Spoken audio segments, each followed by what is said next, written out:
నమస్తే, welcome to four sides TV up front news. నేను మీ సంపత్ కుమార్. ముందుగా బులెటిన్లో హెడ్లైన్స్ చూద్దాం. తెలంగాణ కేబినెట్ విస్తరణకు పచ్చజెండా, కొత్తగా 4 అవకాశం.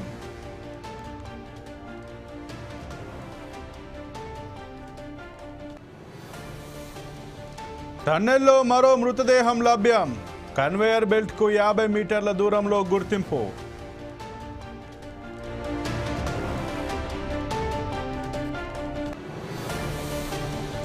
సూర్యాపేట జిల్లాలో దారుణం, తండ్రిని హత్య చేయించిన కూతురు.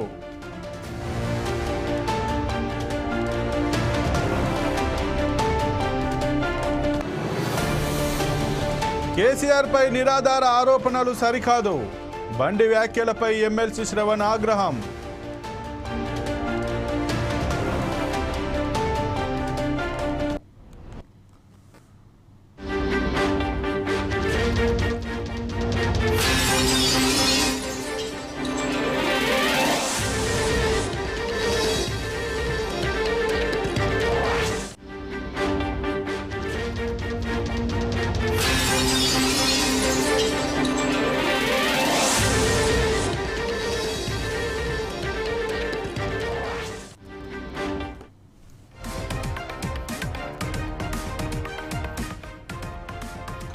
కేసీఆర్ పై కేంద్ర మంత్రి బండి సంజయ్ అనుచిత వ్యాఖ్యలు చేయడంపై బీఆర్ఎస్ ఆగ్రహం వ్యక్తం చేసింది. ఆయనపై చర్యలు తీసుకోవాలంటూ దాసోజు శ్రవణ్, గెల్లు శ్రీనివాస్ యాదవ్ బంజారాహిల్స్ ఇన్స్పెక్టర్కు సోమవారం ఫిర్యాదు చేశారు. కేసీఆర్ ప్రతిష్టను దిగజార్చేలా బండి సంజయ్ చేసిన వ్యాఖ్యలు ప్రజల మధ్య హింసను ప్రేరేపించేలా ఉన్నాయని ఎమ్మెల్సీ దాసోజు శ్రవణ్ అన్నారు. బండి సంజయ్ నిరాధార ఆరోపణలు చేయడాన్ని తీవ్రంగా ఖండిస్తున్నట్లు తెలిపారు. కేంద్ర మంత్రివర్గం నుంచి బర్తరఫ్ చేయాలని ప్రధాని మోదీని కోరుతున్నట్లు చెప్పారు. బండి సంజయ్ ఇటీవల ఓ కార్యక్రమంలో మాట్లాడుతూ కేసీఆర్కు బీదర్లో దొంగ నోట్లు ముద్రించి ప్రింటింగ్ ప్రెస్ ఉందని ఆరోపించారు. అసెంబ్లీ ఎన్నికల్లో నకిలీ నోట్లనే పంచారని సంచలన వ్యాఖ్యలు చేశారు. దీంతో బీఆర్ఎస్ నేతలు బండి సంజయ్ మీద పలుచోట్ల ఫిర్యాదు చేస్తున్నారు.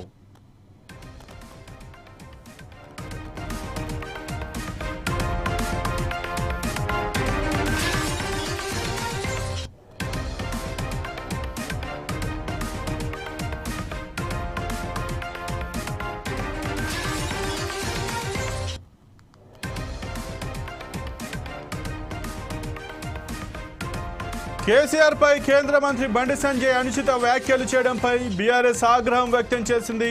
ఆయనపై చర్యలు తీసుకోవాలంటూ దాసోజు శ్రవణ్, గెల్లు శ్రీనివాస్ యాదవ్ బంజారాహిల్స్ ఇన్స్పెక్టర్కు సోమవారం ఫిర్యాదు చేశారు.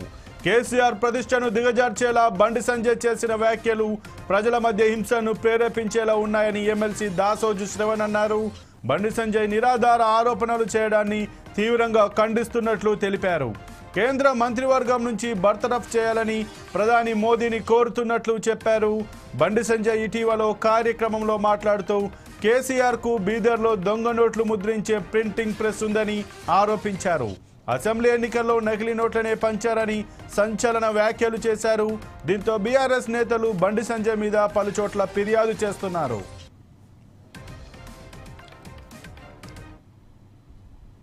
నిజంగానే కేంద్ర హోంమంత్రి అయినట్టయితే, నిజంగానే నైతికత ఉన్నట్టయితే, దమ్ము ధైర్యం ఉన్నట్టయితే ఆ అడ్డమైన అధికారి ఎవడు, వాని పేరు ఎందుకు చెప్పట్లేవు బయటికి? ఎందుకు ఆ రోజు అధికారంలో ఉన్నటువంటి ఒక ముఖ్య నాయకుడు ఆ సదరు అధికారిని బీదర్కు పోకుండా ఆపిండు అని చెప్పని బండి సంజయ్ చెప్తా ఉన్నాడు. దమ్ము లేదా బండి సంజయ్ నీకు? చెప్పు, అధికారి పేరు చెప్పు. ఆ రోజు ఉన్నటువంటి ఒక ముఖ్య నాయకుడు ఎవడో వాడి పేరు చెప్పు. వాడి పేరు చెప్పవు, వీడి పేరు చెప్పవు. అడ్డమైనటువంటి ఒక వెధవ లెక్కను ఇష్టం వచ్చినట్లు ఇవాళ కేసీఆర్ గారి పైన నిరాధారమైన ఆరోపణలు చేస్తే న్యాయమా బండి సంజయ్ అని చెప్పని ఇవాళ నేను ప్రశ్నిస్తా ఉన్నాను. ఇవాళ దేశ అంతర్గత రక్షణకు బాధ్యుడైనటువంటి ఒక హోంశాఖకు మంత్రిగా ఉండి కుక్కతో ఒక గుండ్రాయి కట్టినా చక్కగా కాదన్నట్టుగా ఇవాళ బండి సంజయ్ గారు వ్యవహరిస్తా ఉన్నారు. ఎలుకతోలు ఎంత ఉతికినా నలుపు నలుపే గాని తెలుపు కాదు అన్నట్టుగా ఇవాళ బండి సంజయ్ గారు వ్యవహరిస్తా ఉన్నారు. అల్జిమర్ వ్యాధి ఉందేమో బండి సంజయ్కి, అర్థం కావట్లేదు. కరీంనగర్ కార్పొరేటర్ కాదు అయ్యా నువ్వు, కరీంనగర్ గల్లీ లీడరు కాదయా నువ్వు. ఢిల్లీలో పార్లమెంటు సభ్యుడివి, ఢిల్లీలో కేంద్ర మంత్రివి. కరీంనగర్ కార్పొరేటివ్ కాదు బండి సంజయ్, నువ్వు కరీంనగర్ ఎంపీవి. ఈ సోయి మరచి ఇవాళ ఇష్టం వచ్చినట్టు మాట్లాడుతూ ఉండు. నేను ఇంత పరుషంగా మాట్లాడను, కానీ మాట్లాడవలసిన అవసరం ఏర్పడతా ఉంది. ఎందుకంటే ఉన్నతమైనటువంటి ఒక పదవుల్లో ఉన్న వాళ్ళు ఆరోపణలు చేసినప్పుడు ఆ ఆరోపణలు సహేతుకంగా రుజువు చేయవలసిన ఒక బాధ్యత వాళ్ళపైన ఉంటుంది. వెనకటికి ఒక ఎర్రోనికి మల్లెపువ్వు ఇస్తే ఎక్కడో పెట్టుకొని వాసన చూసినట్టుగా ఇవాళ అంత పెద్ద కేంద్ర మంత్రి పదవిని నరేంద్ర మోడీ కట్టబెట్టి భారతీయ జనతా పార్టీ కట్టబెడితే ఆ పదవిలో కూర్చొని వాడెవడో అడ్డమైనోడు ఏదో చెప్తే ఇంకెవడో అడ్డమైనోడు ఇంకేమో చెప్పిండు అని చెప్పని అడ్డమైన భాషలో అడ్డదిడ్డంగా బండి సంజయ్ మాట్లాడుతూ ఉంటే నవ్వాలనా ఏడవాలనా సిగ్గుపడాలనా అర్థం కావట్లా. Bandi Sanjay is not an individual.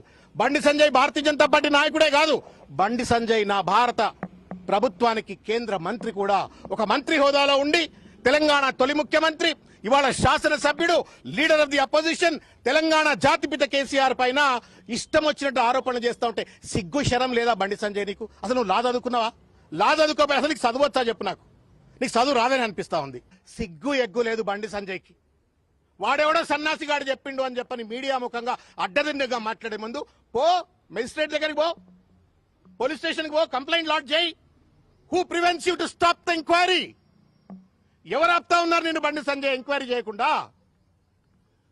ఒక చిల్లర మల్లరగాడేదో పాన్ షాప్ల దగ్గర పాన్ పరాగ్ దిక్కుంటే గుట్కా బ్యాచ్ మాట్లాడినట్టుగా కేంద్ర మంత్రి అయ్యుండి ఇష్టం వచ్చినట్టు మాట్లాడటం న్యాయమా రేవంత్ రెడ్డి? బండి సంజయ్ ఎవరిని మెప్పిద్దామని, ఎవరి కళ్ళల్లో సంతోషం చూద్దామని, ఆనందం చూద్దామని బండి సంజయ్.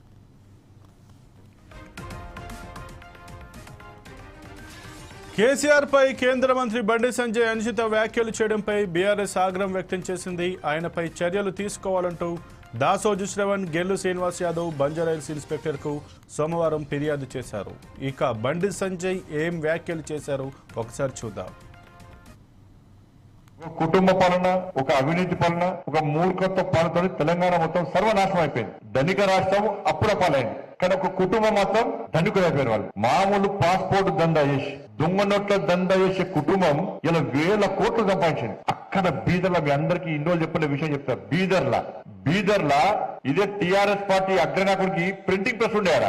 నాకు మొన్న ఢిల్లీలో ఒక పోలీస్ ఆఫీసర్ కలిసిండు. సార్, నేను సిద్దిపేట ఎస్పీ ఉన్నప్పుడు బీదర్ లో ఒక ప్రింటింగ్ ప్రెస్ ఉండే. ఆ ప్రింటింగ్ ప్రెస్ టీఆర్ఎస్ పార్టీ ఆది నాయకుడిది. మరి ఏం చేస్తారు సార్ అంటే, టీఆర్ఎస్ పార్టీ కరపత్రాలు కాదు, దొంగ నోట్లు ముద్రిస్తారట.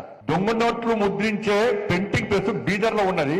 నేను ఆ ప్రింటింగ్ ప్రెస్ సీజ్ చేద్దామని పోయాను. పోయేసరికి రాష్ట్రంలో నుండి ఒక ముఖ్య నాయకుడు నాకు ఫోన్ చేసి, మీకు డ్యూటీ అక్కడ లేదు, మీరు పోకండి అని చెప్పి నన్ను ఆదేశిస్తే నేను పోలేకపోయినా. అంటే దొంగ నోట్ల దంద కూడా చేసారు వీళ్ళు. ఎన్నికలప్పుడు, ఉద్యమం అప్పుడు, ఎన్నికలప్పుడు బీఆర్ఎస్ టీఆర్ఎస్ పంచింది అన్ని కూడా దొంగ నోట్లే. మరి ఆ నోట్లు అప్పుడు ఎట్లా వెళ్ళి అప్పుడు దొంగ నోట్ల మనకు తెలియదు, కొత్త వాళ్ళకు పాత, వాళ్ళ ఎక్స్పర్ట్స్. మనం అంత ఖర్చు పెట్టిన తీసుకున్నా కానీ పంచిన అన్ని దొంగ నోట్లే. ఉద్యమం తర్వాత ఎన్నికలప్పుడు టీఆర్ఎస్ పంచిన పైసలు మొత్తం దొంగ నోట్లే. బీదర్ లో ముద్రించిన దొంగ నోట్లు అవి కుల్ల. ఇలా ఆ కుటుంబం ఇలా కోటీశ్వర్లు అయిపోయింది. ఇవాళ మనకు డిఎల్ఏవా, పిఆర్సీ లేదా, ప్రమోషన్ లేవా, కొత్త ఉద్యోగాలు లేవా. కాబట్టి ఆ పార్టీ చేతిలో సర్వనాశనమైన తెలంగాణ రాష్ట్రం తర్వాత మీరు తప్ప మిగతా ప్రజలంతా ఏమనుకున్నారు? ఒక్కసారి మార్పు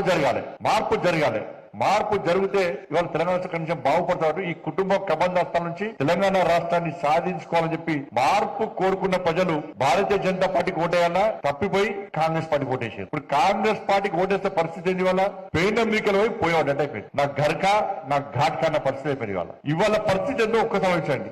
10 సంవత్సరాలు ఒక కుటుంబ పాలన, ఒక అవినీతి పాలన, ఒక మూర్ఖత్వ పాలనతో తెలంగాణ మొత్తం సర్వనాశనం అయిపోయింది. ధనిక రాష్ట్రం అప్పుల పాలైంది, కానీ ఒక కుటుంబం మాత్రం ధనికులు అయిపోయిన వాళ్ళు. మామూలు పాస్పోర్ట్ దందా చేసి, దొంగ నోట్ల దందా చేసే కుటుంబం ఇలా 1000 కోట్లు సంపాదించింది. అక్కడ బీదర్ల, మీ అందరికీ ఇన్నోళ్ళు చెప్పిన విషయం చెప్తారు. బీదర్లా ఇదే టీఆర్ఎస్ పార్టీ అగ్రనాయకుడికి ప్రింటింగ్ ప్రెస్ ఉండేరా?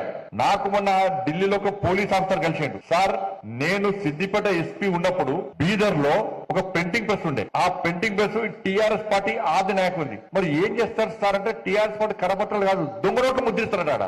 దొంగ నోట్లు ముద్రించే ప్రింటింగ్ ప్రెస్ బీదర్ లో ఉన్నది.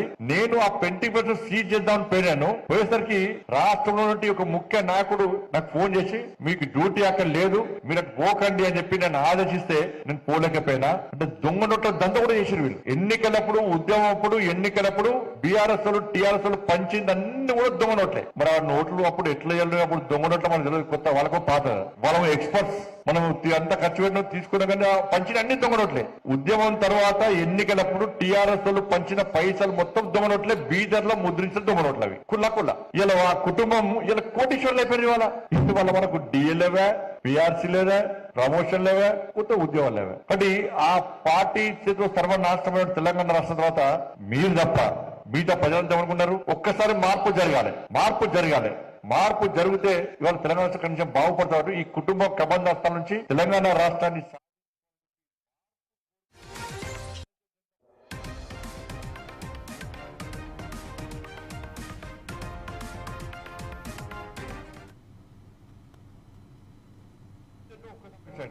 పది సంవత్సరాలు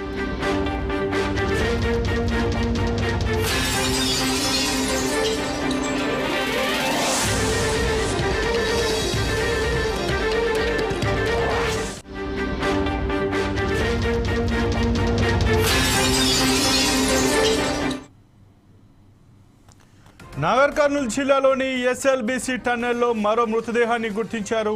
తవ్వకాలు జరుపుతుండగా లోకో ట్రాక్ వద్ద మృతదేహం ఆనవాళ్లు లభించినట్లు తెలుస్తోంది.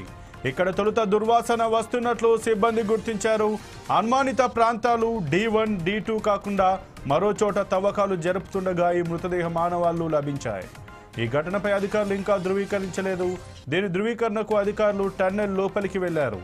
ఆనవాళ్లు మృతదేహాన్ని అయితే సాయంత్రం వరకు బయటకు తీసుకొచ్చే అవకాశం ఉంది.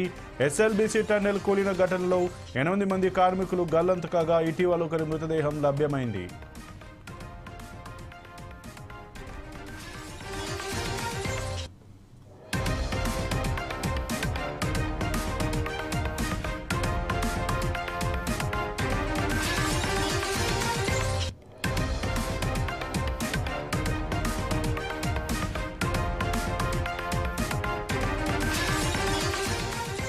నాగర్ కర్నూలు జిల్లాలోని ఎస్ఎల్బీసీ టన్నెల్లో మరో మృతదేహాన్ని గుర్తించారు. తవ్వకాలు జరుపుతుండగా లోకో ట్రాక్ వద్ద మృతదేహం ఆనవాళ్లు లభించినట్లు తెలుస్తోంది. ఇక్కడ తొలుత దుర్వాసన వస్తున్నట్లు సిబ్బంది గుర్తించారు. అనుమానిత ప్రాంతాలు D1, D2 కాకుండా మరో చోట తవ్వకాలు జరుపుతుండగా ఈ మృతదేహం ఆనవాళ్లు లభించాయి. ఈ ఘటనపై అధికారులు ఇంకా ధృవీకరించలేదు. దీని ధృవీకరణకు అధికారులు టన్నెల్ లోపలికి వెళ్లారు. ఆనవాళ్లు మృతదేహాన్ని అయితే సాయంత్రం వరకు బయటకు తీసుకొచ్చే అవకాశం ఉంది. ఎస్ఎల్బీసీ టన్నెల్ కూలిన ఘటనలో 8 మంది కార్మికులు గల్లంతు కాగా ఇటీవల ఒకరి మృతదేహం లభ్యమైంది.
సూర్యాపేట జిల్లా మిర్యాలగూడలో ఈ నెల 15న జరిగిన మాజీ సర్పంచ్ హత్య కేసును పోలీసులు ఛేదించారు.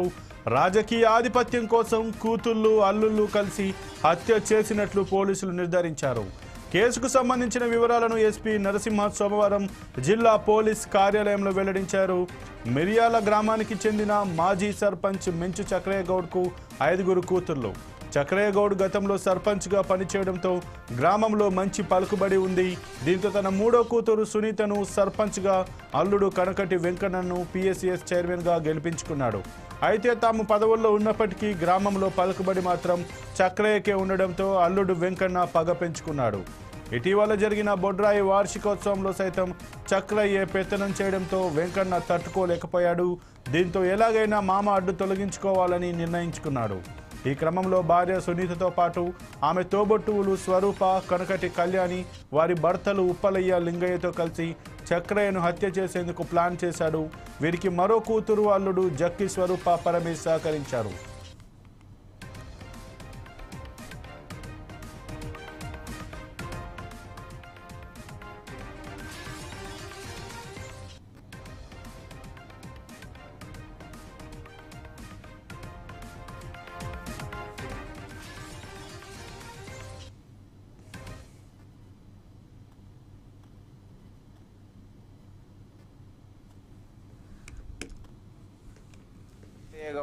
మొత్తం 5 కుమార్తెలు ఉంటే 4 కుమార్తెలను ఒకే విలేజ్ కి ఇవ్వడం జరిగింది. పెద్ద కుమార్తెని ఊర్లోనే ఇవ్వడం జరిగింది. కనకటి స్వరూప, వాళ్ళ భర్త పేరు ఉప్పలయ్య, వీళ్ళిద్దరు ఇన్వాల్వ్ అయి ఉన్నారు. రెండవ కుమార్తె వేరే ఊరికి ఇచ్చినారు, వాళ్ళు ఈ కేసుకి ఎలాంటి సంబంధం లేదు. మూడవ కుమార్తె కనకటి సునీత, వాళ్ళ భర్త పేరు కనకటి వెంకన్న. A1 ఈ ఆధిపత్యం కోసం ఎవరైతే ఈ ప్లాన్ లో ప్రధాన ముద్దాయి ఉన్నాడో కనకటి వెంకన్న. అదేవిధంగా చివరి కుమార్తె 5వ కుమార్తె మనకు కనకటి కళ్యాణి, వాళ్ళ భర్త పేరు లింగయ్య, వీళ్ళిద్దరు కూడా ఇన్వాల్వ్. అంటే మొత్తం 3 అల్లుళ్ళు 3 కుమార్తెలు ఇన్వాల్వ్ అయినారు. ఇది ఆస్తి తగాదాల కోసం కాదు, విలేజ్ లో తమ యొక్క సుప్రమసీ కొనసాగుతలేదు. ఈవెన్ మేమందరము, ఎందుకంటే కనకటి వెంకన్న అనే అతను గతంలో మండలంలోనే ఒక ఆధిపత్యం చెలాయించినటువంటి వ్యక్తి. విలేజ్కి వచ్చేసరికి వాళ్ళ మామ మెంచు చక్రయ్యదే నడుస్తుంది, ఇతను అడ్డు తొలగిస్తే నాకు ఎలాంటి తిరుగుండదు అనేటువంటి ఒకే ఒక రీజన్. కేసులో మెంచు చక్రయ్య గౌడ్కి మొత్తం 5 కుమార్తెలు ఉంటే 4 కుమార్తెలను ఒకే విలేజ్ కి ఇవ్వడం జరిగింది. పెద్ద కుమార్తెని ఊర్లోనే ఇవ్వడం జరిగింది. కనకటి స్వరూప, వాళ్ళ భర్త పేరు ఉప్పలయ్య, వీళ్ళిద్దరు ఇన్వాల్వ్ అయి ఉన్నారు. రెండవ కుమార్తె వేరే ఊరికి ఇచ్చినారు, వాళ్ళు ఈ కేసుకి ఎలాంటి సంబంధం లేదు. మూడవ కుమార్తె కనకటి సునీత, వాళ్ళ భర్త పేరు కనకటి వెంకన్న. A1 ఈ ఆధిపత్యం కోసం ఎవరైతే ఈ ప్లాన్ లో ప్రధాన ముద్దాయి ఉన్నాడో కనకటి వెంకన్న. అదేవిధంగా చివరి కుమార్తె 5వ కుమార్తె మనకు కనకటి కళ్యాణి.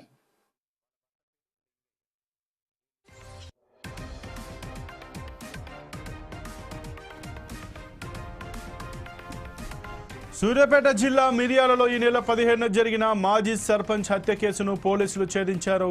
రాజకీయ ఆధిపత్యం కోసం కూతుళ్లు అల్లులు కలిసి హత్య చేసినట్లు పోలీసులు నిర్ధారించారు. కేసుకు సంబంధించిన వివరాలను ఎస్పీ నరసింహ సోమవారం జిల్లా పోలీస్ కార్యాలయంలో వెల్లడించారు.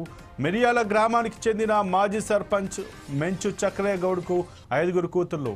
చక్రయ్య గౌడ్ గతంలో సర్పంచ్గా పనిచేయడంతో గ్రామంలో మంచి పలుకుబడి ఉంది. దీంతో తన 3వ కూతురు సునీతను సర్పంచ్గా, అల్లుడు కనకటి వెంకన్నను PSS చైర్మన్గా గెలిపించుకున్నాడు. అయితే తాము పదవిలో ఉన్నప్పటికీ గ్రామంలో పలుకుబడి మాత్రం చక్రయ్యకే ఉండడంతో అల్లుడు వెంకన్న పగ పెంచుకున్నాడు. ఇటీవల జరిగిన బొడ్రాయి వార్షికోత్సవంలో సైతం చక్రయ్యే పెత్తనం చేయడంతో వెంకన్న తట్టుకోలేకపోయాడు.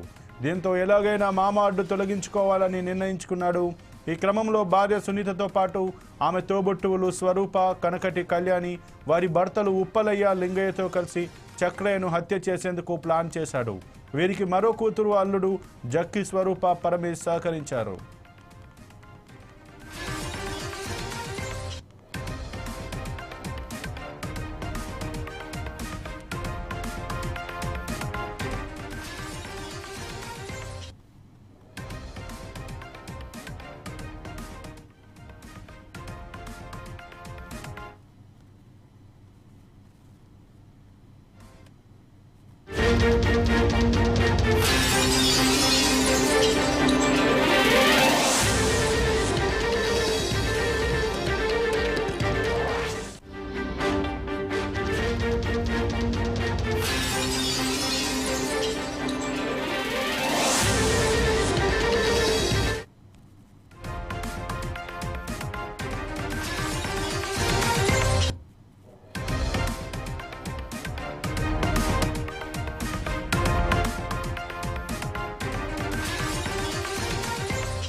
హైదరాబాద్లో సంచలనంగా మారిన MMTS అత్యాచార యత్నం ఘటన కేసులో కీలక విషయాలు వెల్లడించారు railway police SP Chandana Deepthi. కదులుతున్న MMTS రైల్లో అత్యాచారానికి యత్నించిన దుండగుడి నుంచి తప్పించుకునేందుకు రన్నింగ్ ట్రైన్ నుంచి బయటకు దూకిన బాధితురాలు తీవ్రంగా గాయపడింది. ప్రస్తుతం ఆమె గాంధీ ఆసుపత్రిలో చికిత్స పొందుతుండగా బాధితురాలిని ఎస్పీ చందనా దీప్తి పరామర్శించారు. పరామర్శ అనంతరం మీడియాకు కీలక విషయాలు వెల్లడించారు.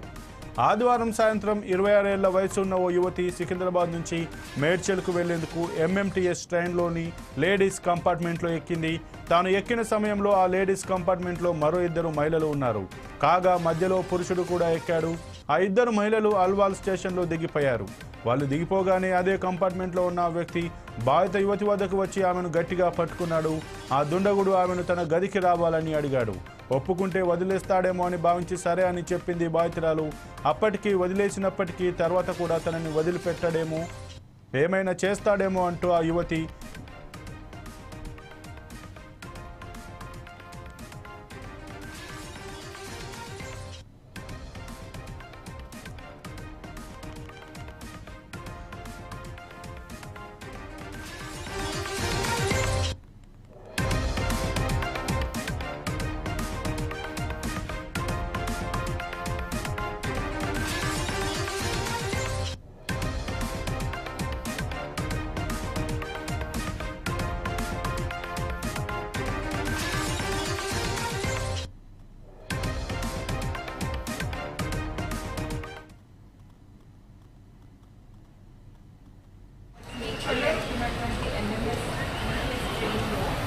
ఒక అమ్మాయి early 20s అంతకంటే legal issues we can't reveal the identity. So తను లేడీస్ కంపార్ట్మెంట్లో వెళ్తుంది. తనతో పాటు ఇంకొక 2 లేడీస్ ఉన్నారు. అయితే ఆల్వాల్ ప్రాంతంలో వాళ్ళు దిగి వెళ్ళిపోయారు. సో తను ఒకటే ఉంది కంపార్ట్మెంట్లో. ఇన్ ఎడిషన్ ఒకరు కూడా ఉన్నారు. అతను ఏం చేశాడంటే అమ్మాయిని గట్టిగా పట్టుకోవడం జరిగింది. పట్టుకుంటే అమ్మాయి రెసిస్ట్ చేస్తే ఇంకా తనతో మాట్లాడుతూ నువ్వు ఒక రూమ్కి రావాలి నాతో అది ఇది మాట్లాడితే అమ్మాయి సరే అనింది, వదిలేస్తాడని. అతను grip loose. We are still keeping her in observation. Her condition is stable. ఎక్కడ దూకింది అది స్పాట్ ఎక్కడ ఐడియా ఉందా మీకు? సుచిత్ర సరౌండింగ్స్. ఆయన వచ్చేటప్పుడు ఒక్కడే వచ్చారా, ఎంతమంది వచ్చారు? అతను ఒక్కడే ఉన్నాడు. అయితే అతను she not able to tell very properly. కాకపోతే అతను అక్యూజ్డ్ ఎప్పుడు ట్రైన్ ఎక్కాడో కూడా తను గమనించలేదని చెప్తుంది. But we have to talk to ఒకడేనా నన్ను ఏదో చేస్తాడని చెప్పి ఆమె చాలా భయపడి తను చెప్పడం ఏంటి అంటే డయల్ 100కి కూడా తను కాల్ చేసింది. కాల్లో మాట్లాడుకున్నది అంటే అతనితో మాట్లాడుతున్నప్పుడు కాల్ చేసిన that records also there examining. And అంతలోపలే తను ట్రైన్ నుంచి కింద దూకడం జరిగింది. దూకిన తర్వాత I think she lost her consciousness. She saying hospital towards నేచర్లో వెళ్తున్నటువంటి ఎంఎంఎస్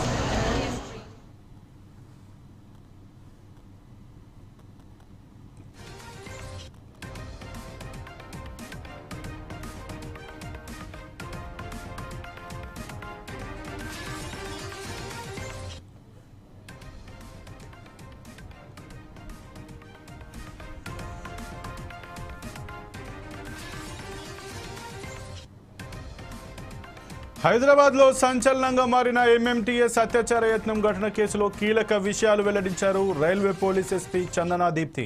కదులుతున్న ఎంఎంటీఎస్ రైల్లో అత్యాచారానికి యత్నించిన దుండగుడి నుంచి తప్పించుకునేందుకు రన్నింగ్ ట్రైన్ నుంచి బయటకు దూకిన బాధితురాలు తీవ్రంగా గాయపడింది. ప్రస్తుతం ఆమె గాంధీ ఆసుపత్రిలో చికిత్స పొందుతుండగా బాధితురాలిని ఎస్పీ చందనా దీప్తి పరామర్శించారు. పరామర్శ అనంతరం మీడియాకు కీలక విషయాలు వెల్లడించారు.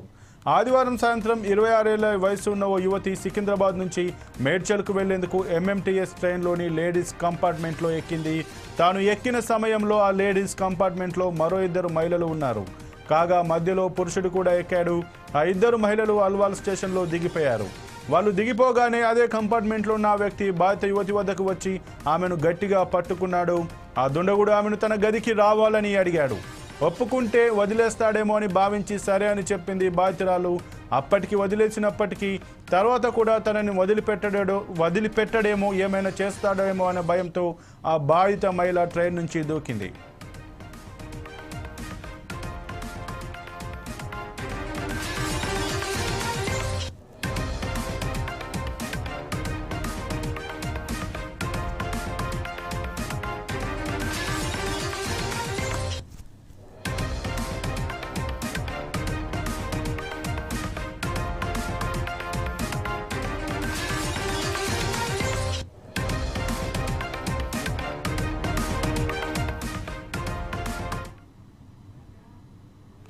ఇక ఇవి ఇప్పటివరకు బులెటిన్లోని అప్డేట్స్. మరిన్ని అప్డేట్స్ కోసం చూస్తూనే ఉండండి 4 Sides TV.